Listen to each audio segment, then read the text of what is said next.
My name is Brian Keith Brown Sr., and I am the Recruitment Retention Manager for Well. I work in administration. Okay, so we're gonna start off with your childhood.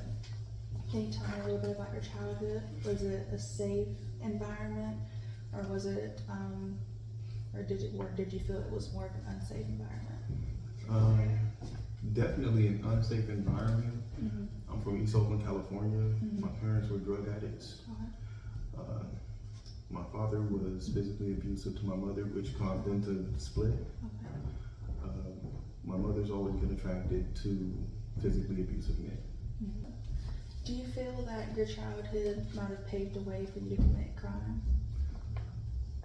I was taught a lot of crime. My stepfather utilized me to burglarize houses when I was a kid. What? Yeah. I'm sorry. That's crazy. Yeah. How did that make you feel whenever you went to do that? Well, it was life. You know, when you don't know anything other than what you're doing, you do what you're doing. Okay. And your mom allowed it? Well, yeah. She knew what was going on? Yeah. Okay. I'm sorry. That must have been difficult. Well, it's all good. You know, my mom's in a different place now. We have a wonderful relationship now. Good. That's awesome. That's really good. Okay, so now I want you to tell me a little bit about your adolescent and teen years. Was there anything that happened that you feel like might have pushed you well, just tell me about your adolescent and teen years in general, anything that you would like to share. Well, those years were spent in foster care. The foster care system is a very, very hard system. Oh yeah. So I ended up in foster care because my mother robbed several banks. Mm-hmm. My stepfather was an accomplice to the robberies, actually the mastermind, and they both went to prison. So my brother and myself grew up in foster care in Washington State. Okay. What was the foster care system like for you? We only went to one foster home Okay. throughout the duration of our stay. At the time, I thought it was good, and now when I look back, I realize, everything wasn't always good. Mm-hmm. And I don't have any contact with my foster mother anymore. My father, who was my foster father, that's the man I see as my father, passed away in 2005. So I do have contact with several members of the family. One of my brothers, we're in touch, uncles and aunts from the foster family, cousins from the foster family. So that was cool. Okay, good. So. Yeah. I think it's really important to have support systems, so it's good that y'all all still keep in touch. Absolutely. So if you're comfortable sharing, what was the first crime that you ever committed? It doesn't have to be the one that got you in jail or prison or anything. I would say the first crime I committed was burglary. Okay. 5, 6 years old. Like I said, my mother, my father, my stepfather, they were all drug addicts. So my stepfather would case houses, and he found that nobody was home. He boosts me through the window, and I go through the house and open the door. That must have It been was awesome. our way of life. Yeah. Well, you know what? Even before that, we would, my mom would take me to stores and just put clothes on me. Yeah. Was money tough? Of course. Yeah. There were times my mom had to sleep on benches just wrapping my brother and me in her coat. So my next question is, have you ever felt discriminated against of the fact that you've been to prison? Of course. Okay. Can you go into that a little bit? Well, If you're comfortable, of course. I would say, there's been apartment hunting. Yeah. That kind of was different. Some of the residents have told me about that. There are some apartment managers that do not want certain people living in their on their premises. Or, well, you know, my the crime, and I say quotes, I put quotes because it wasn't intentional, but the crime that I was released from last was second-degree murder. And so, you know, sometimes it's hard to tell somebody that. Yeah, and of course. it's not hard for me to tell somebody that, but it's hard to tell somebody that and have them accept it Yeah. and look past it, because they start to construct however their mind constructs it, is how they put it together and how they're going to deliver their treatment of you or me. Yeah. What was the crime that put you in prison the first time? They're already selling drugs. Okay.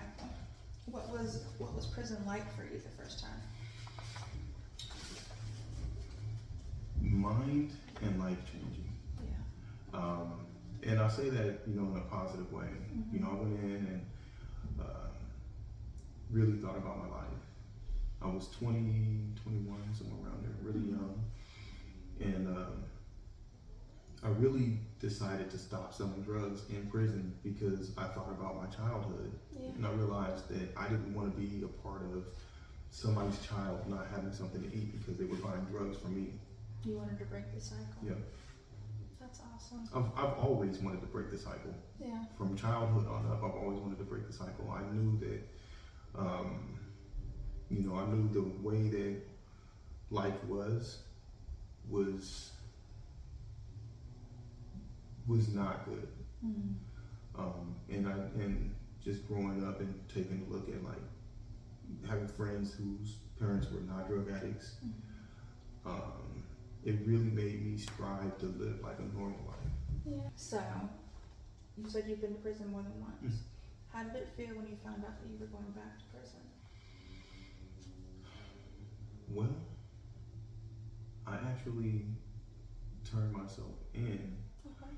I thought I was going to prison for the rest of my life because there was obviously somebody was deceased. And would you mind telling me a little bit about the crime, if you're okay with that? So my situation was, it all stems from my childhood, obviously.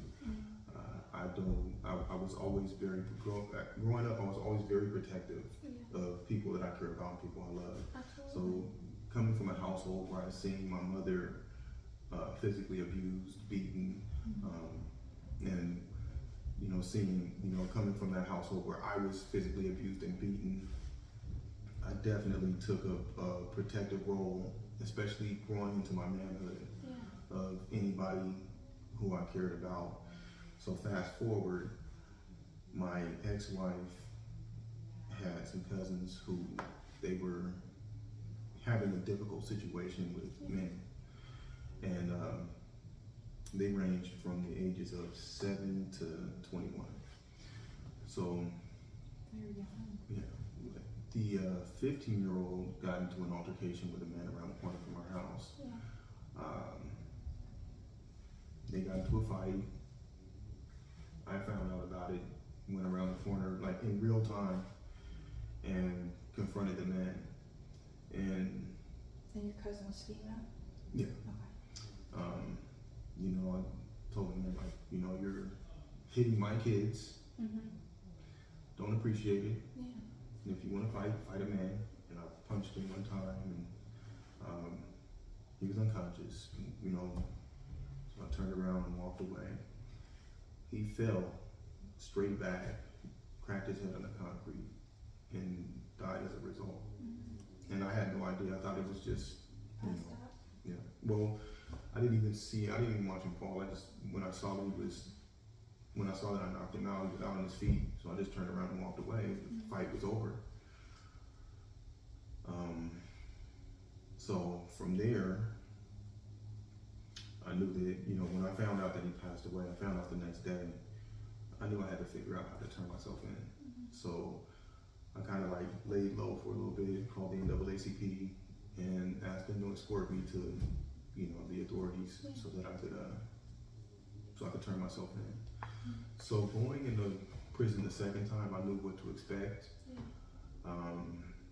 I wasn't afraid. I just was crushed that I wasn't going to be able to see my kids growing up. You know, I was crushed because I didn't think I would see my family again. It was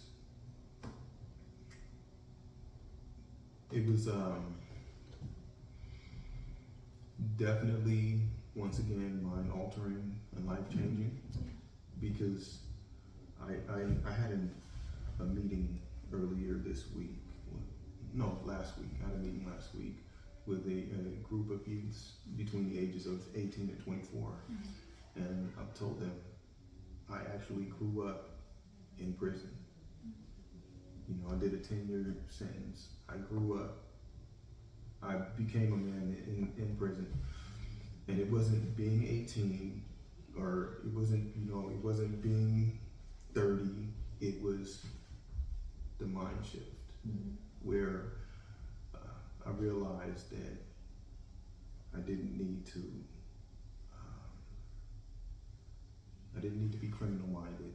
I didn't need to solve problems with my hands. Yeah.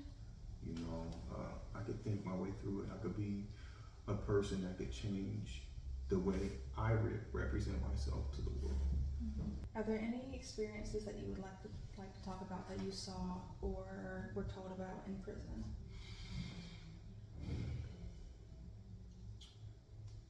I'll share one.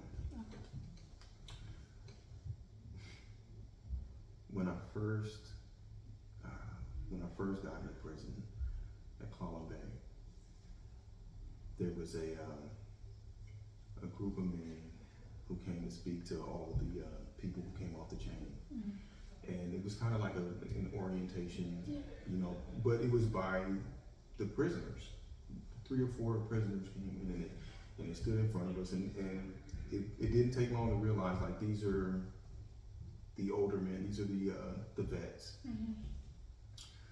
One of them said something that really struck a chord with me, and it was that you don't have, let me say, nothing in the rules says I have to like you.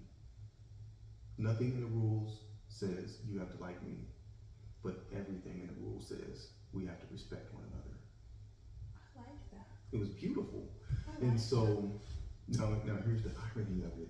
When this man said that, it just hit me right in the heart. So the very first opportunity I got to have a conversation with him was in the yard. So I walked around to where he was and his buddies were, and I said, "Excuse me, can I talk to you?" And of course, you know, he looked around and did the, me, right? I said, yeah, can I talk to you?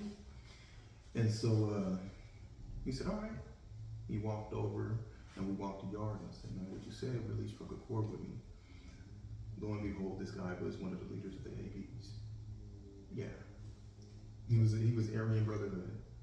I walked over by my black self to the Aryan Brotherhood and said, hey, I want to talk to you. Oh my God. Well, that guy, we're good friends today. Are you serious? Serious. I wish I'd brought my phone in here. I have a picture with me and him. You can go grab. Awesome. Yeah, so that guy, you know, we spent time walking around. And mind you, I was a young 20-something, 20-something-year-old, and he was older, 50-something-year-old, Yeah. maybe 40s, in his 40s. What year was this? This was 2010. This would be hilarious if we were talking about the same guy. If this was the same guy my dad interviewed. That'd be bonkers, man. It would be. Did he interview him out because he's from out here? He was in California. It's possible, West Coast. Oh my God. But That'd be yeah, crazy, man. so when I left Clipchamp, I went to Monroe, and me and this guy had become good enough friends to where I've been at Monroe for a couple of years, and I saw that he was coming off of the chain, so I waited for him off of the chain. No. So when he got there, by the time he got there, I was a part of a group called an organization called the Black Prisoners Caucus. And so when he got there, you know, we continued our conversations, and so I told him one day, I said, hey, you know, bring some of your brothers into our meeting. Yeah. And so in a Black Prisoners Caucus, we had several Aryan Brotherhoods, individuals. Crazy. Yeah. I know at least a couple of those guys denounced. Aryan Brotherhood? Mm-hmm. Wow. A couple of the men that were in that meeting denounced. Wow. Not then, but by now, like Yeah. today, one of the guys, the funniest thing was, we were inside and we were having a conversation about, you know, you have conversations about everything, but Yeah. I asked him if he thought a certain actress was beautiful, and he said, no, dude, you know, I can't see her as gorgeous, she's Mexican. I've heard about that. And I said, well, no matter what, man, no matter what you believe, you still can see beauty in things, you know. And he said, well, nah, man. That man today is married to a Puerto Rican woman. I've heard a bunch of my residents have told me that, like, even if outside of prison, like, you're not racist or anything, that once you get in, everyone is just separated and that you can't mingle with other people. Like, one of my residents told me, she was like, if you went to prison, girl, you'd die. And I was like, wow, she's like, could you talk to everybody? You're nice to everybody. You can't do that. Well, you know what? I survived. Yeah? I can't tell you how many times I walked over to the Aryans' table and sat down, like their child tables, and sat down with them. Just randomly, just like, hey, I'm gonna sit here. Yeah, well, What?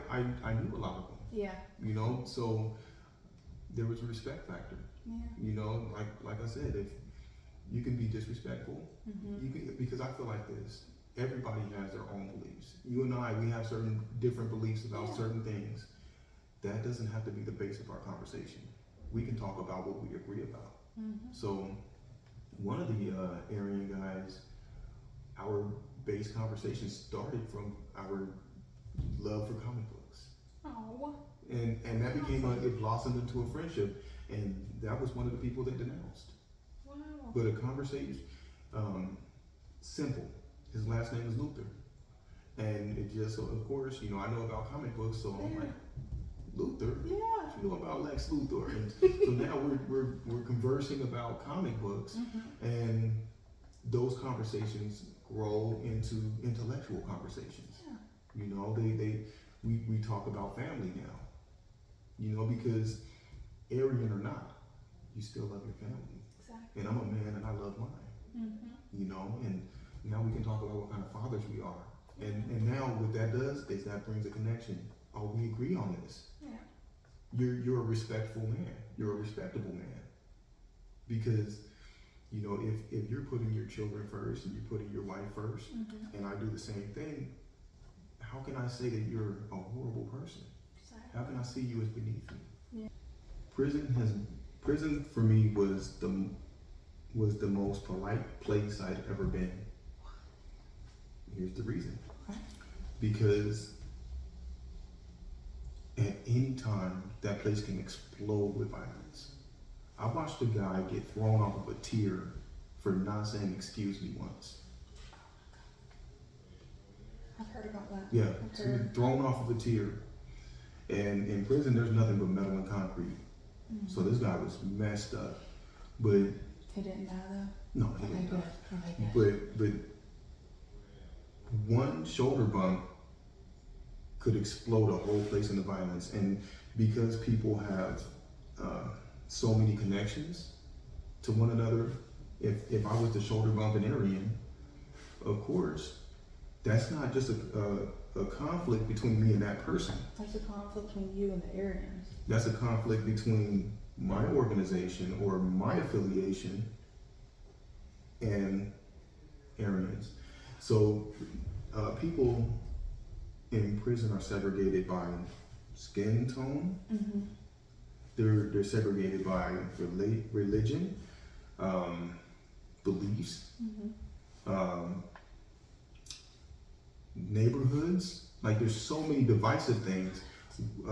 My thoughts were, what are the connectors? Mm-hmm. You know, what are the connectors? So I spoke to everybody who was supposed to be an enemy. Yeah, that's good though. That's really good. It shows you that you can, and that not everyone is this like violent person that like if you are outside of this group and you talk to somebody else, they're gonna attack you. Right. Because that's what my residents tell me. Like I had a resident who came in, he was brand new, and he's white, and he found out his roommate was Hispanic, and he was like, can I get a white roommate or a roommate by myself? And I asked him, I was like, at first I thought he was like being like rude, like prejudiced, and I was like, why? And he was like, because if I go back to prison and they find out, they'll kill me. And my first thought was, are you planning on going back to prison? Like that was the first thought. And then they had to literally explain it to me. Right. They were like, I'm not racist, I'm not prejudiced. Like they were like, I met him, he's a cool guy. But if I go back to prison and they find out that I have a roommate who's not my skin color, not my race, they will kill me. That's so scary to think about. It is. That's like the fact that you're out of prison, but you still have that prison mentality of like, if I go back, like if anything happens and I go back, like I'll die. Right. So you asked the question. You said, "Do you plan on going back?" He probably didn't plan on going the first time. Yeah, that's what he said. So I had the opposite thing happen actually in prison, where a friend of mine during my stay, he came in, and so I went to the sergeant and I said, "Hey, you know, my friend just got off the chain. I want him to move in to my cell and be my roommate." And the sergeant said, "No." And I was like, "What do you mean no? This is somebody I've known, you know, for years. You can't tell me no, I can't let my friend move in." And he said, "He's white, you're black. No." And I said, "Hold on. I'll prove to you that this is a friend of mine. If I prove this, will you let him move into my cell?" He said, "Yeah, if you can prove it, then I'll let him move in." So I went to my cell, I got a letter from him that he had written me. And I came back and I said, "Now can he move in?" Right? Yeah, it was because... So even the guards, like, is that their way of trying to protect people, or is that, okay. There's so many different dynamics that happen in prison that I won't go into because it can be a really screwed up place.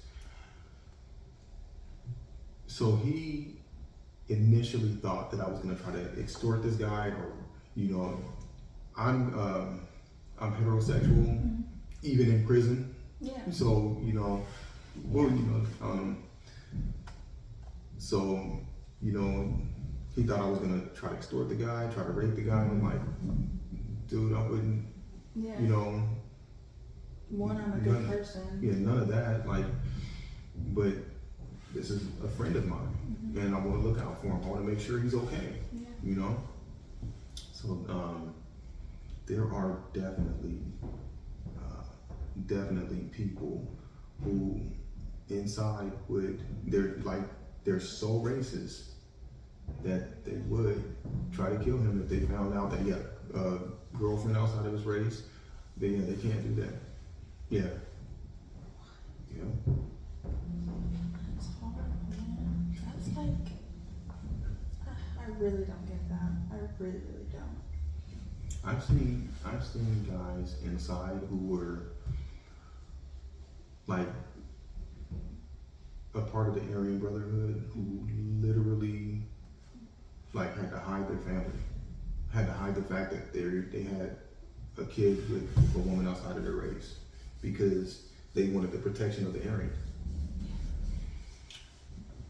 But there's the other side of things where I found this out I would say the hard way, but it turned out to be the best thing. I found out you don't have to hide behind anybody. People will respect you as a man if you're respectable as a man. So I didn't go in and hide behind a gang. I didn't go in and become a Muslim and hide behind that. Like people do all kinds of things for protection because they're afraid to be vulnerable. I revel in vulnerability because I use this analogy: snakes, spiders, hermit crabs.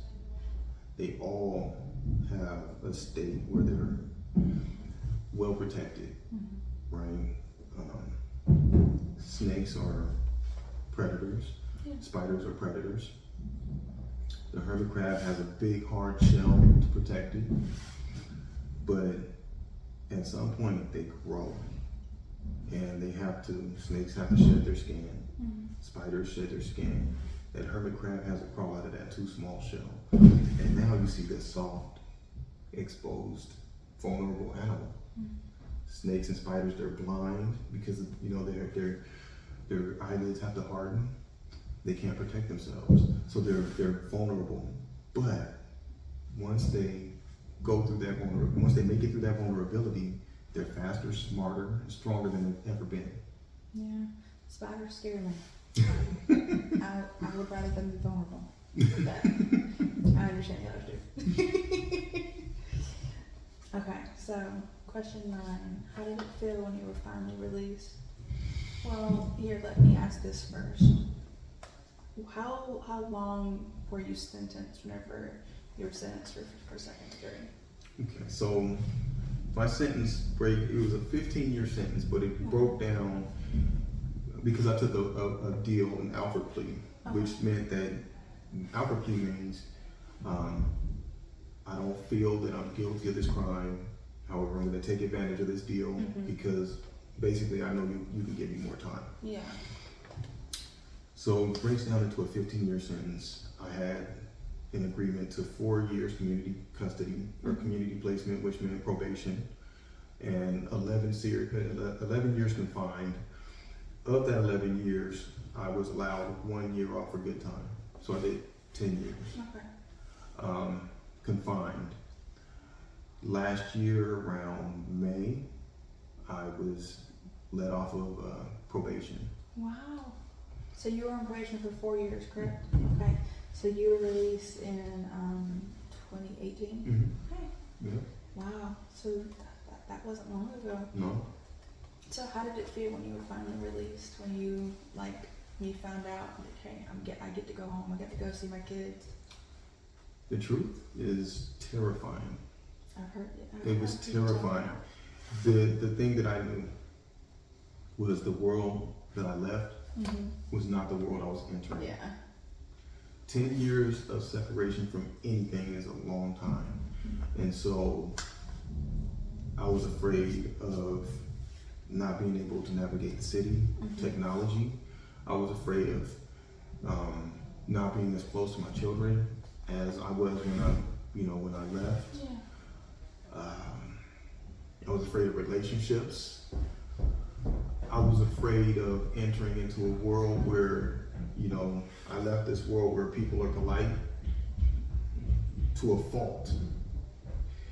And I know I'm entering into a way bigger open expanse of people who could care less whether they step on your shoe. Yeah. Or they could care less whether you bump into them and say, excuse me. So it was terrifying. Yeah. I was entering into a world where I spent several years watching the news and seeing black men shot and maimed and beaten by thugs and badges. Yeah. And now I'm entering into a world where now I could be pulled over and be a statistic.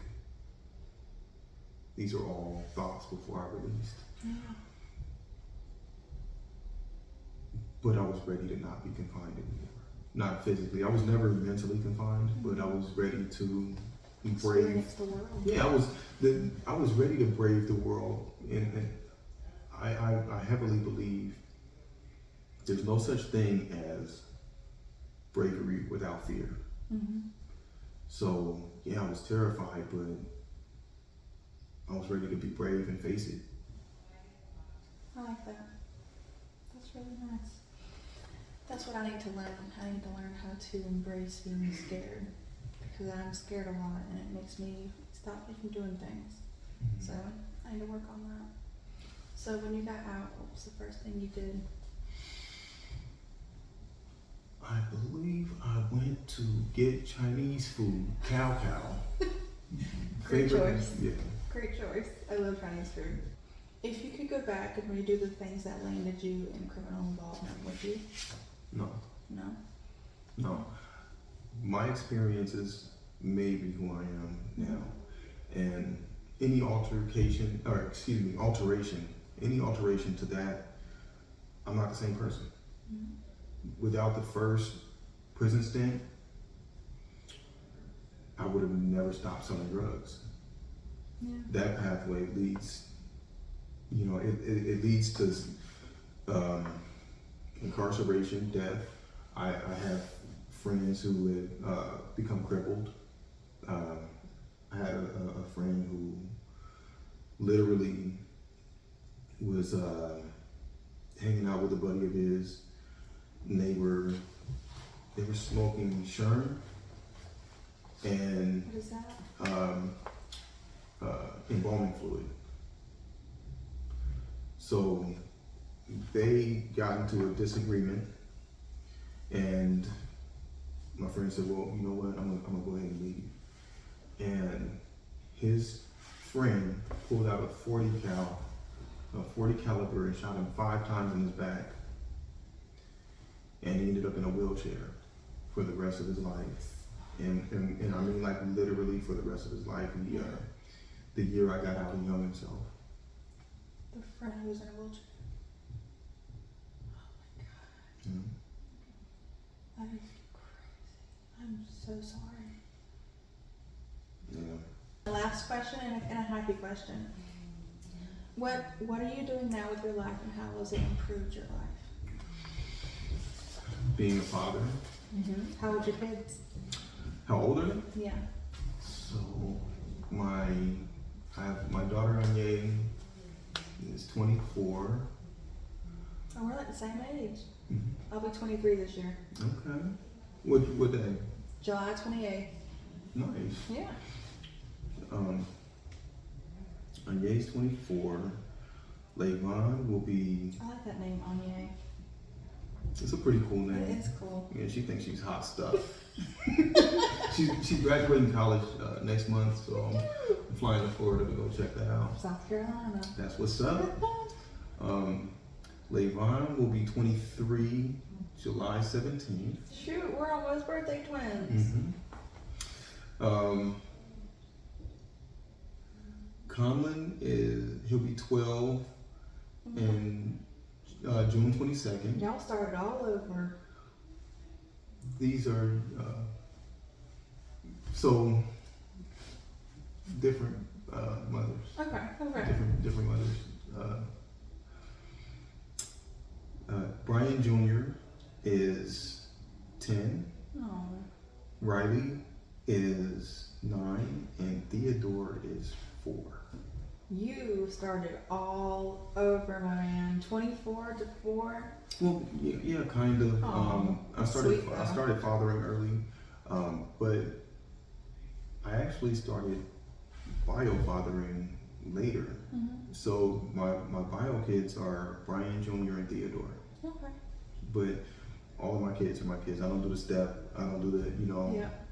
I do. That's how me and my stepdad are. He's been in my life since I was 3 years old. Mhm. Him and my bio dad, they both get along. Good. So, and like, it works out well for me, except whenever I'm in trouble and they all double team me, and I'm just like, screw all of you. Whatever. But Absolutely. I've always called him dad Yeah. all the time. I've never seen him as a stepdad. I've always seen him as a father figure. That's So, what's up. yeah. So, and I'm grateful. At first, my bio dad was a little upset about it, but he understood because he wasn't able to be in my life as much as he wanted to be. One, because he lived so far away, and two, because he was in and out of jail and out of prison a lot. So he understood. Okay. So, but it worked out. But That's what's I up. interrupted you. Oh my goodness, I'm sorry. No, that's fine. Like I said, my kids are my kids. There's no, I don't regret any of them. they get on my nerves sometimes. Kids always do. But no, It's our job. yeah, but I love them though, and I wouldn't trade them. Yeah. My dad says he'd trade me sometimes, but I know he wouldn't. He also calls me the Antichrist. And I'm like, you know that means that you're calling yourself the devil, right? And he's like, whatever, dude. Like, okay, Jason.